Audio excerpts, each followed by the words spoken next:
Shalom saudara, haleluya, selamat datang ke siri Renungan Surat Korintus yang pertama. Kiranya kasih karunia dan damai sejahtera dari Allah Bapa kita dan dari Tuhan Yesus Kristus menyertai Anda.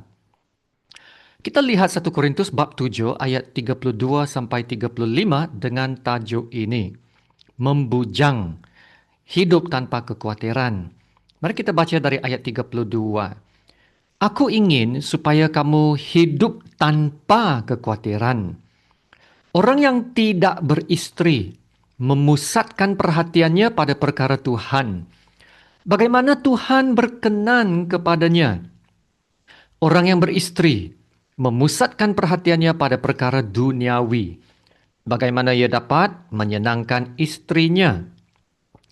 Dan dengan demikian perhatiannya terbagi-bagi.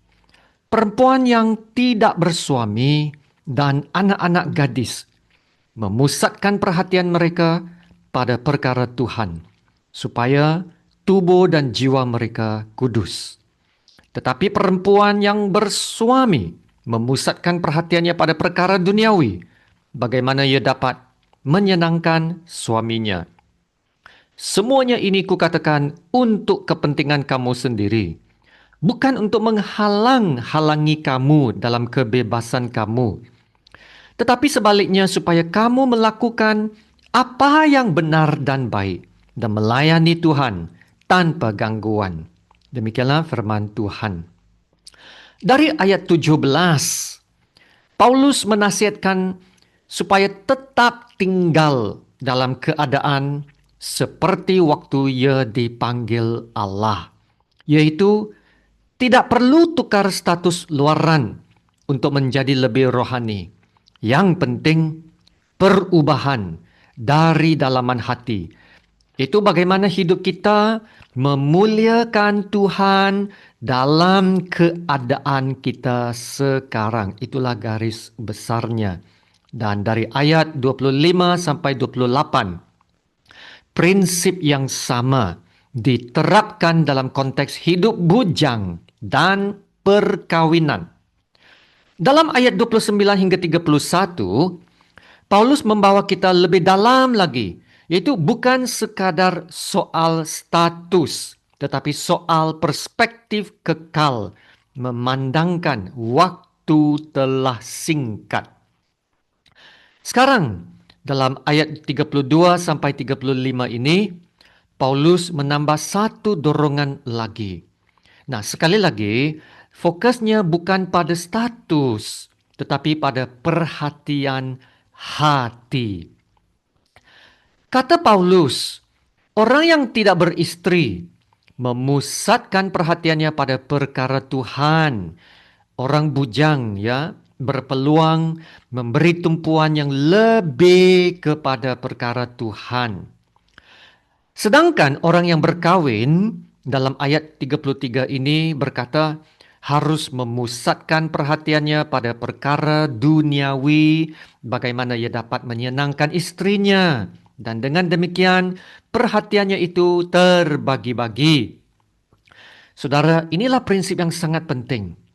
Paulus ingin supaya kita hidup tanpa kekhawatiran dan supaya dalam pelayanan Tuhan perhatian tidak terbagi-bagi. Dalam ayat 34 bahagian 2 berkata, perempuan yang tidak bersuami ya dan anak-anak gadis memusatkan perhatian mereka pada perkara Tuhan supaya tubuh dan jiwa mereka kudus.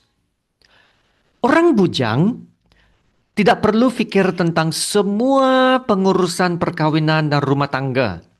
Dia dapat memberikan tumpuan yang lebih dalam pelayanannya dan melayani Tuhan tanpa gangguan. Saudara, bayangkan Paulus sendiri. Sekiranya Paulus berkawin, adakah dia boleh bergiat dalam pelayanannya seperti mana yang dicatat dalam Kisah Para Rasul? Dia giat melakukan lawatan misi ke pelbagai tempat. Dan pada masa yang sama menghadapi banyak cabaran. Sehingga dianiayai dan disiksa. Nah, keadaan ini sudah pasti membawa kekhawatiran kepada istri dan keluarganya kalau Paulus beristri. Tapi oleh karena Paulus tidak beristri, dia tidak terikat. Ya, tidak perlu risaukan istrinya, bagaimana istrinya akan hidup kalau Paulus ditangkap, disiksa dan sebagainya kan? Dan karena itu, Paulus dapat mengabdikan diri sepenuhnya kepada Tuhan dan memberi tumpuan yang lebih dalam pelayanannya. Itulah maksud Paulus. Ia dapat memusatkan sepenuh perhatiannya pada perkara Tuhan. Tapi Paulus menambahkan lagi dengan berkata bahwa dia bukannya menghalang kita dari berkawin. Kita masih bebas berkawin. Dalam ayat 35 berkata, semuanya ini kukatakan untuk kepentingan kamu sendiri. Bukan untuk menghalang-halangi kamu dalam kebebasan kamu. Tetapi sebaliknya, supaya kamu melakukan apa yang benar dan baik. Dan melayani Tuhan tanpa gangguan. Amin. Saudara, kita masih bebas berkawin. Paulus banyak berbicara tentang perkawinan di surat-suratnya yang lain. Perkawinan ada tempatnya.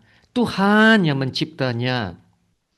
Paulus memberikan nasihatnya untuk kepentingan kita. Dia nasihatkan, dia berkata, pertimbangkan keputusan perkawinan sebaik-baiknya, ya, supaya kita dapat melakukan apa yang benar dan baik, supaya kita dapat memberikan tumpuan dan perhatian yang terbaik untuk Tuhan, yaitu melayani Tuhan tanpa gangguan.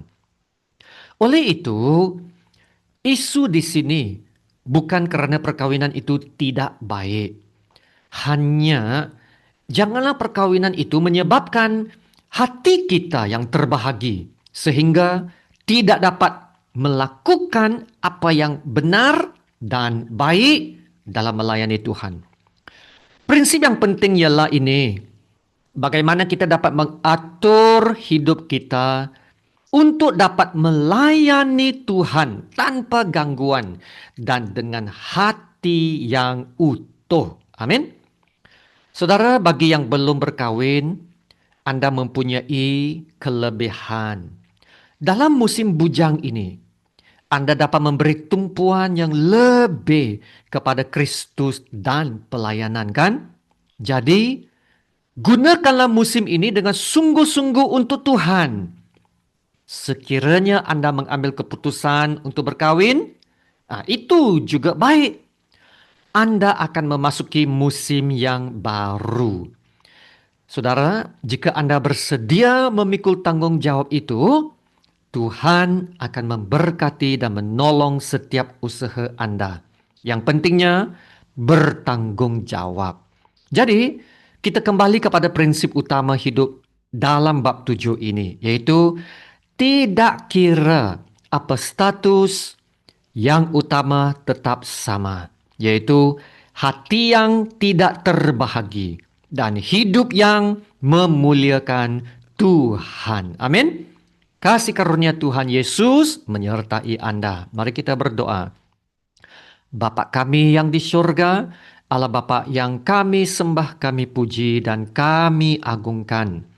Terima kasih Bapa untuk firman-Mu.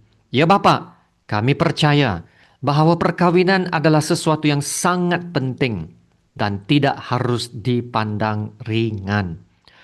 Tolong kami yang masih bujang untuk mempertimbangkan perkara perkawinan ini dengan sungguh-sungguh, karena ia adalah satu komitmen seumur hidup bersama pasangan kami. Tolong kami membuat pilihan yang benar dan berkenan kepadamu. Dalam apa jua musim yang sedang kami lalui sekarang ya Bapa, sama ada membujang atau sudah berkawin, tolonglah kami melaksanakan peranan kami dengan penuh tanggung jawab. Mampukan kami ya Tuhan menjadi saksi yang baik melalui tingkah laku dan perkataan kami, supaya kami tidak menjadi batu sandungan kepada orang di sekeliling kami. Haleluya, terima kasih Bapa. Dalam nama Tuhan Yesus yang termulia, kami berdoa dan ucap syukur. Amin.